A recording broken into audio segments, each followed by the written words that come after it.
আসসালামু আলাইকুম গাইস, আমি ফারুক নিজামী বলছি। আমি আজকে চলে আসলাম কসবা পৌরসভা বিজয় নদীতে। এই নদীটার নাম ছিল বিজয় নদী। এখন বর্তমানে এই নদীটাকে অনেকেই ডাকে বিজনা বলে ডাকে, বিজনা নামে পরিচিত। এই নদীটা সরাসরি ইন্ডিয়া আগরতলা থেকে এসেছে।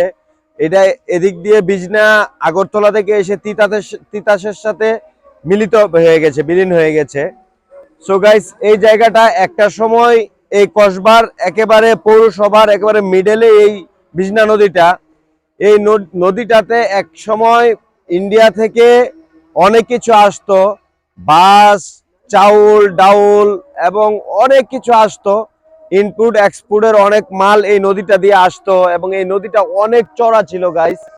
যা যদি এটার অরিজিনাল রূপ যারা দেখেছে তারা বলতে পারবে, আর যারা দেখেনি তারা কল্পনাও করতে পারবে না যে এই নদীটা কতটুকু চওড়া ছিল। এটা আরো অনেক গভীর ছিল এবং চওড়া ছিল, এবং এই জায়গাটায় একটা সারা বাংলাদেশের এই কসবার ভিতরে এই জায়গাটায় একটা ইন্ডিয়া এবং বাংলাদেশের একটা ব্যবসার কেন্দ্র ছিল।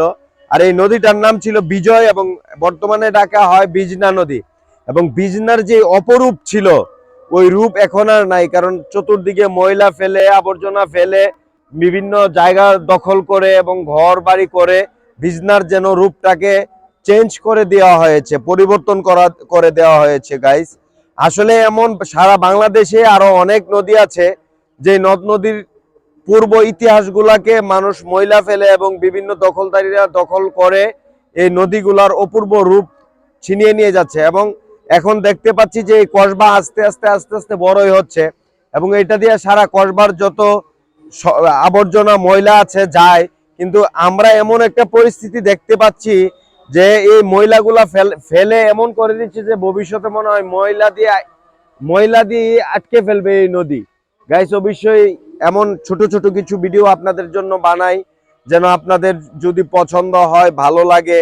গাইস, আপনারাও আমার পাশে থাকবেন, আমিও আপনাদের পাশে ইনশাল্লাহ অবশ্যই সবসময় আছি। এবং ফেসবুক মাধ্যমটাই হচ্ছে একজন আরেকজনের পাশে থাকা, ইউটিউব মাধ্যমটাই হচ্ছে একজন আরেকজনকে সাপোর্ট করা। অনলাইন ভিত্তিক যে কাজগুলো আছে এগুলাই হচ্ছে যে একজন আরেকজনের পাশে থাকা।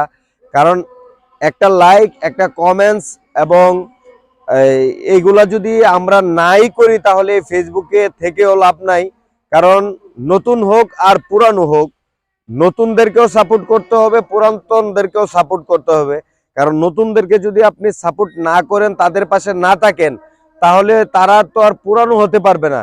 তাই গাইস, অবশ্যই একটা ভিডিও যদি ভালো লাগে লাইক, কমেন্ট, শেয়ার করে দিবেন। আসসালামু আলাইকুম রহমতুল্লাহি ওয়া বারাকাতুহু।